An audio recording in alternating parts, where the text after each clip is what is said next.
right? We're gonna be reacting to Enjoy Basketball or B-Balls. We played Split the Room. Let's see what they got cooking up here. Welcome YouTube. We are watching Enjoy Basketball Split the Room. Basically, they're gonna explain what was going on. Welcome back to the Enjoy Basketball channel. Today, we're playing Split the Room, but it's NBA edition. If you like the videos that Christian put together, on that table. Keep that food on his table. All right, explain to us what this game is, because this is a brand new one on the Enjoy Basketball. So for those of you who don't know what Split the Room is, they're about to explain. Alright, so I'm going to send each of you guys a Google form with 5 questions. And it's questions like this. Who is the better defender, blank or blank? And you guys are going to put in 2 players that make it a difficult question to answer that will split the room. So if you put in OG and Anunoby, you put in OG and Anunoby, or Mikal Bridges, or something like that, you're trying to, if that was Pierre's, if Pierre came up with those blanks, he wants Mike and Kenny to give different answers. If Mike and Kenny give different answers, Pierre gets a point. If you guys give the same answer, he does not get a point. So, and then no troll answers, please. So when I say who is more clutch, don't put Josh Okogie or Robin Lopez. Like, give me 2 clutch players. So just fill those out really quick. Talk to me. You gotta make sure I got Wi-Fi. You know my data plan ran out. All right, round 1. This is Kenny's question. So Pierre and Mike, you're writing. Make sure you don't see each other's boards. Who would win in a one-on-one game? Devin Booker or Anthony Edwards? Okay. D. Booker, Anthony Edwards. I think it has to go Anthony Edwards. 'Cause I think the defensive gap between the two really settles it. Obviously, I think Booker is a better offensive player, but their offensive gap isn't that big compared to the defensively. I think Anthony is just a better defender in general. Shooting-wise, obviously it's Book. Ball handling, obviously it's Book. Finishing inside, it's Anthony Edwards. Mid-range game, it's Book. Book offensively is better than Ant. But Ant defensively is better. And I trust Ant getting a stop over Booker more than Booker getting a stop on Ant. So I think Ant is the answer here. 100%. And Ant's just a better overall player, too. Ant's kind of held the title. Don't look to the left and don't peek at what Mike writes. Ant's kind of held the title, the best offensive player. The best shooting on the league for like a year or 2 now. All right, turn your boards around. Yeah! So I get a point? Is that how that works? Let's go. See, look, I tried to get in the mindset of my co-host cousins in France. I know Pierre is a big Devin Booker guy. Yeah, I don't know why Mike he would likes the choose. aura I don't know why I chose Anthony Book. Edwards. It was an easy decision to pick those 2. Yeah. This is Pierre's question. Who is more clutch? Kawhi Leonard or Damian Lillard? Ooh, Kawhi or Dame, who is more clutch? I mean, who has hit more clutch shots? Obviously, we have the Dame game winner against OKC. It's last one comes to mind. Kawhi, obviously, against the Sixers in 2019. But ever since those 2 shots, is there any more iconic shots? Obviously, Kawhi has a couple of, game-tying shots. And also, what's the name? Obviously, also, Dame also has. It's really close between the 2. But I think Kawhi has kind of done it in higher stake games compared to Dame. Dame hasn't really... But that one Denver... The Denver series, that game with what, double overtime, was it? When Dame had them praying, when also Rivers praying, he missed a shot. That was some clutch shit right there. But I think Kawhi has the edge off the simple fact he's done it in high case scenarios. High pressure games, Kawhi has done it more, so I think we'll go Kawhi here.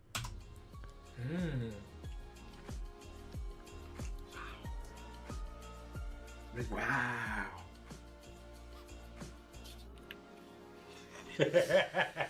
What's up, man? It's just how you looking. Cause you blew my mind. You blow my mind. You blow my mind. I'm satisfied. All right. Outstanding. 2 Dames. Oh. 2 Dames? That's a tough one, though. I don't mind it, though. I don't mind it. I don't mind it. I don't mind Tell you to it. do that shooting from anywhere on the floor. Yeah, I think the stakes is never as high as Kawhi's, like that bouncing shot that went in to go to the That's what I'm conference saying. finals. I'm thinking He's still living off that shot. Fair, man. Fair. And Dame. I think it's Dame. If Kawhi It's really switched that close. shot, that it bouncing on the rim, is it a harder question to answer? Nah, it's the same thing. I Same don't thing. think so. I actually would hate the shot more. Me too. I think the fact that we sat in the air for 5 seconds trying to figure And it they out. said, "Whoa." Yeah. All right. Yeah. Here's Mike's first question. Great shot. Real. Who will win a Yo, real time, that Kawhi shot was something else. Cause that alone like dismantled any chance of the Sixers winning a championship. Cause right after that, Butler left. They decided to re-sign Tobias Harris over Butler. Simmons started getting back problems, and 2 years later, the entire Sixers team kind of disbanded. It was just Embiid and Tobias Harris kind of went to shit after that Kawhi shot. Kawhi doesn't hit that shot, Sixers win that series maybe in overtime. We're talking about a whole different trajectory in NBA history. title first? Anthony Edwards or Victor Wembanyama? Ooh, who won the title first? Based on how both teams are being constructed, you kind of have to look in hindsight here. And obviously, A has been to the conference finals twice now, and Wemby hasn't made the playoffs yet. But Ant's teams were never up to par. He got his ass kicked in the conference finals back-to-back years, to the Mavs and then to OKC. And in that Mavs series, it felt like they had the better team, but Ant just wasn't quite there. And now with Vic, I mean, his team is getting put together, and it feels like they're there. They have guard play. You don't really need big play when you have Vic. You have depth. It's just they're kind of needing a better forward other than Harrison Barnes. So I think it's gonna be Vic, 100%. There's no other way to put it. Vic. I mean, this man is gonna be the face of the NBA. It's gonna be Vic. Damn. Even though Anthony Edwards is one hell of a goddamn player, but it's gotta be Vic. I thought you were showing your shot. I'm like, you did that quick. All right. Got my answer. And flip. We both will Wemby. Yeah. It's a roster construction of somebody might Timberwolves. try to go Anthony Edwards. But you know what? I don't trust nobody else on that team. Exactly. It's a roster construction. Hey, what you up to tonight? Oh yeah, yeah, no. Catch the big No. We're not doing get on the this. scene. You say We're not doing Kenny's this. question. Whose jersey would you rather own? Desmond Bain or Jaylen Brown? I'm not really a big jersey guy, right? But if I had to go one, I don't know. I can't rock a Jaylen Brown jersey, man. I don't know. I've never really liked Celtics. Like they feel really basic, and like the picture they're using of Desmond Bain right here, the old school pinstripe magic always has a place in my heart. Those jerseys are so fire. So I think I gotta go the pinstripe Desmond Bain. It's the only viable answer for the Magic ones. It has to be the pinstripe jerseys. Make sure they're not peeking. If he was still on the Grizzlies, I think I'll go Jaylen Brown. 3, 2, 1, flip. Jaylen Brown, Desmond Bain. This is kind of like a friendship test if you think about it. Like, how much do you know your friends? Even the How Grizzlies, much do you know your friends, with the man? vintage I one had a too, feeling yeah. he might have got a point on that one. I did too, but I thought like Mike might go Jaylen Brown too. I might rock the Desmond Bain because you're just not gonna see nobody with it. And it's new. Yeah. Got the new. Nah, it's Alright, that pinstripe. here's That's why I said Who Desmond was the Bain. better defender? Okay, talk to me. This way you know your friends, but I don't know. Let's see. Lonzo Ball or Chris Dunn? We're talking about current day Zoe, because current day Zoe is still like obviously up there defensively, but you know Chris Dunn, man, Chris Dunn's a great defender. You're just that his offense isn't quite there. I think I gotta go Chris Dunn here, man. That hurts to say because I love Lonzo. I love Zoe. Zoe always have a special place in my heart. I always wanted ZO2s. But goddamn, the shoes are ass. But that's besides the point. I think Zoe before the injury, before the knee injury a couple years back, it would have been him. But I think this current day, right now, it's Chris Dunn. It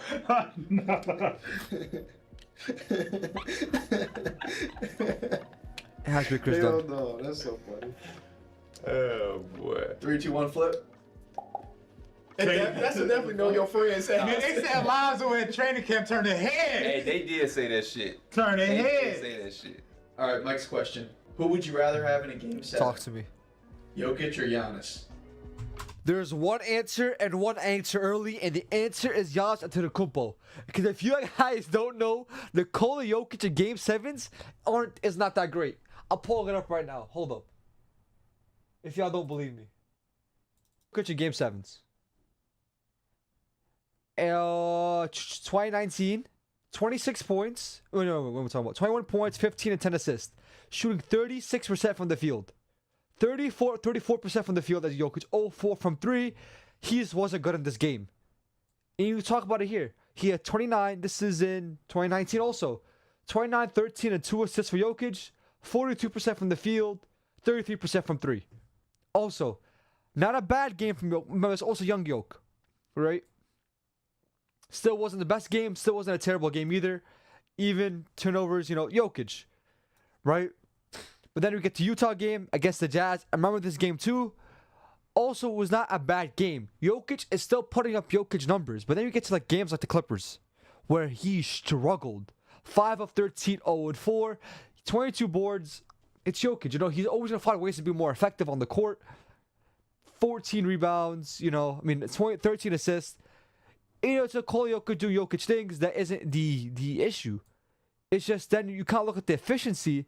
Where he's shooting 38%, 34%. It's not 24% from 3. But then if you compare it to Giannis, remember, you look 24, 15 to 7, right? Even against OKC, he was stinky. He was getting locked up by Caruso. Obviously, OKC is such a good defensive team. Score just Caruso, but still, putting up 29 and 7 in a game 7, it's kind of egregious. Same thing against the Clippers. He struggled. Yes, they blew them out, but in 32 minutes, he struggled. Right? And then we go to Giannis.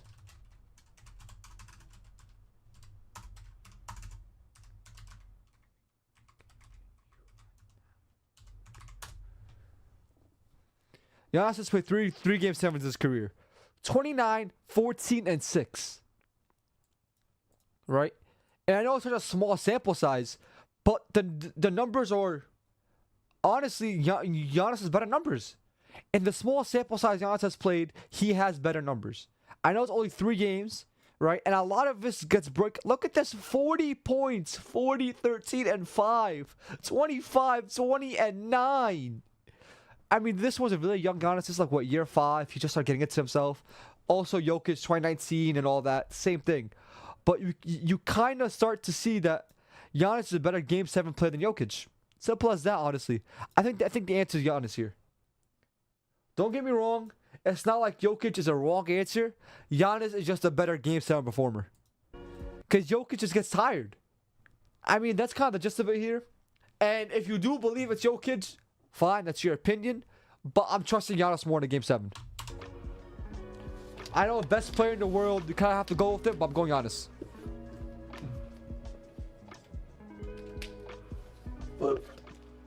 Yeah. I thought about it. I did too. I thought about it. But at the end of the day, it just boiled down to Jokic go with the ain't best finna player. lose, bro. Go with the best He ain't player. finna lose. I thought I might catch somebody with that, but 0 points kind of hurt. It's hurting right now. 2 for Kenny, 1 for Pierre, 0 for Mike. All right, Kenny's third question, round 3. Who's the bigger what-if career? Ben Simmons or Brandon Roy? Alright, listen. This is a great question.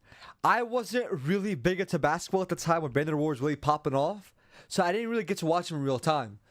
But my biased answer would be Ben Simmons because he was getting up there. But I feel like we kind of seen what Ben Simmons could really achieve. He was just going to be a 16, 10, and 8 guy, 16, 8, and 8 guy, maybe even a 20. He was never a scorer. So we kind of seen what the cap of Ben Simmons was really going to be. We didn't see that with Brandon Roy. We saw flashes, and he was starting to hit that superstardom, that next step, when the injuries started happening. His knees started giving out. So it's got to be Brandon Roy. Because Simmons, we kind of saw what his peak was going to be. A fantastic defender. He might even win Defensive Player of the Year at one point of his career if he stayed healthy. But his offensive side kind of saw a peak, right? The jump shot was never going to formulate itself. And that was going to be a detriment. And he was going to be a lesser scale of a Russell Westbrook. Obviously, Westbrook had the pulled mid-range.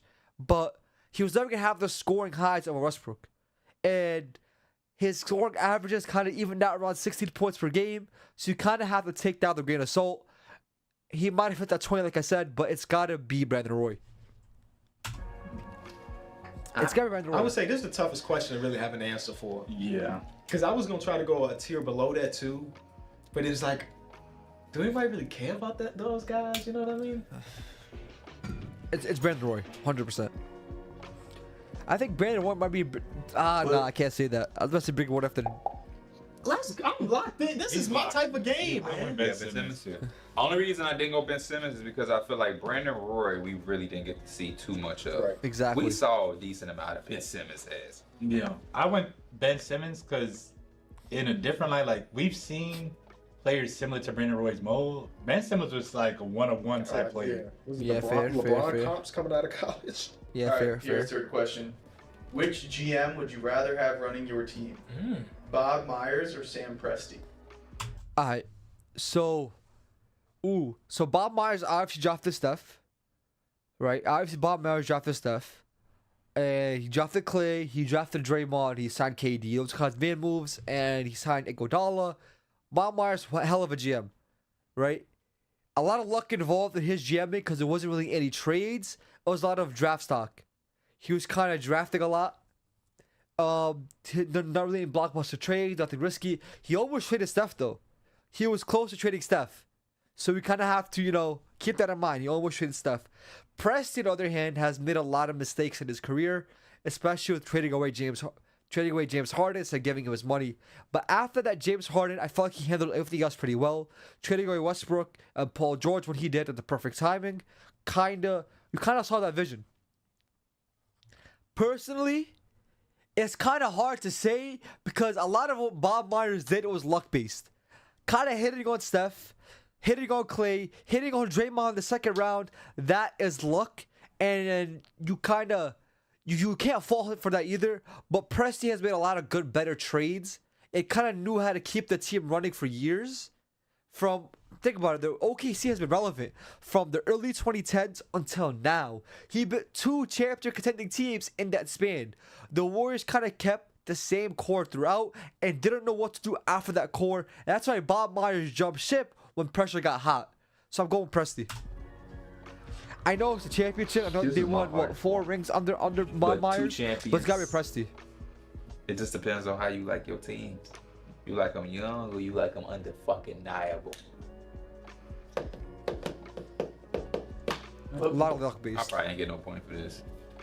I went Bob. You got a point. Okay. I went Bob. I feel like there's a lot Jib. of luck that goes What a do, Jib. You're going to 2, my guy. into being Yes. a guy that's making all these decisions. Like Shea, you don't plan for Shea to fall into your lap like that. You don't think Draymond's gonna be the player he is. A lot of luck you involved. gotta A have lot some of luck but involved. It's 100%. a hard decision. All right, Mike's question. Who would you rather have as your franchise cornerstone? Cade Cunningham or Evan Mobley? Who would I rather have by franchise cornerstone? It's Cade. I mean, it's Cade Cunningham. I don't know. Like, this isn't even a debate here. Cade. I'd rather my team be run by a point guard than a power forward. I love Evan Mobley. I feel like he's such a great upside. But we are in year 3 or 4, and the offensive leap of Mobley hasn't hit yet. When you have a guy in Cade Cunningham who there isn't a single thing on the court he can't do, he's undeniable. Unfucking deniable. I know Mobley just won DPOY. Great for Mobley. Defensively, it's not even close. Offensively, Cade blows him out of the water, and it's kind of what you gotta think about it. When your best player is also your best offensive engine, your team can go a lot further. Evan Mobley cannot be the best offensive player on your team, because if that's the case, you aren't going anywhere. We see it now with the Pistons. The Pistons are the best team in the Eastern Conference. They're on a 10-game win streak. They are hooping out of their minds. So it's Cade Cunningham, not even close. Go ahead, get my point, man. Hey, Mike, What? something gonna blow your mind later in this episode. That's all I'm saying. Yeah, you got your point. That's how you know. Do you know your friends or not? You know I was gonna go Evan Mobley, and then Cade Cunningham for P. That makes too much sense. Round 4. Talk to Kenny's me. question. Which rule change would improve the NBA more? No defensive 3 seconds or a 4-point line. No defensive 3 seconds is a terrible rule change. It's a 4-point line. 100%. You add a 4-point line and you kind of space the court out a little more too. You add more spacing to the league. Oh, shit would get dangerous. Shit would get dangerous. 4-point line, easily. That's tough. And- Changing rules in general is just a tough concept Yeah, I to mean, even think about. either way, both rules are kind of ass. But 4-point line would be really entertaining to watch in real time. I'm ready. 100%. Okay. I thought that maybe Mike would go 4-point line. 4-point That line. shit 'cause sounds he's too just kinda crazy unrealistic. with it. He It's too is, unrealistic. he is that type. If it was gonna be any one of us, No he was gonna say defensive 4-point three? line. All right, Pierre's question. know. No More defensive- likely to win MVP in Talk 2030. to Listen, Cade Cunningham or Evan Mobley? What? It's still Cade. It's still Cade. MVP favors the offensive player a lot more than defensive players. Cade Cunningham. That's Unless Mobley averages like 25, 14, and like 3 blocks. It's Cade. crazy. MVP? I didn't even see that until I was reading it here. Wow, that's nuts. 3, 2, 1. It's Cade. yeah, I think Cade's mode is he got the definitely team. more Yeah, of a and he got the role. Yeah. Mike's Yeah, question. it's that Who point guard is role. the better shooter right now? Talk to me. Malik Beasley or Klay Thompson? Yo, listen. Are we still gonna like give Klay the benefit of the doubt? I think you kind of just have to give Klay the benefit of the doubt here. Cause at the end of the day, like it's Klay Thompson, you know? But Malik Beasley just led the league. Second in the league in 3-pointers made. Do I take recency bias or do I take nostalgia? I'm taking Malik Beasley. I'm taking Bees. 100%. I don't know 100% though. Now? I'm taking Bees. We both went Clay. Clays. I don't give a fuck what Malik Beasley. Yeah, that's someone I was like, I should go back and change this shit. Yeah. I don't give a fuck what I think that's a little nostalgia bias though. Clay can't hit shit right nothing now. for me. All right, this is our silly round. The leaderboard is 3 for Kenny, 2 for Pierre, 1 for Mike. Oh Anybody's yeah, game? Patrick McCall. Kenny's question: the Patrick McCall, 3-time NBA champion. worst possible roommate in the NBA would be Taco Fall or Sim Buhaler. I have no. Simbular, 100%. Only because like, I think there's also the language barrier there, and like, he's just like abnormally large. You know, like Taco is like skinny large, but Simba's like a little like bigger. So I think it's. Why am I even debating this? No idea how to. I like that. I spent so much time on this. I have no idea. Like I Sim feel could like be I a don't cool know dude. personalities I'm just- enough to. You know, I don't Who would know. be the worst? Yeah. Okay. 3, 2, 1. Yeah. Sim. Would Sorry, you rather- Sam. Sim Me Bilal. too. We met Taco Fall, so it's kind of He's a cool guy. yeah. We don't know anything about Symbol R other than he's big as hell. That's it. All right, Pierre. Which player would you trust less to babysit your kid? John Morant or Anthony Edwards? Trust me. Anthony, goddamn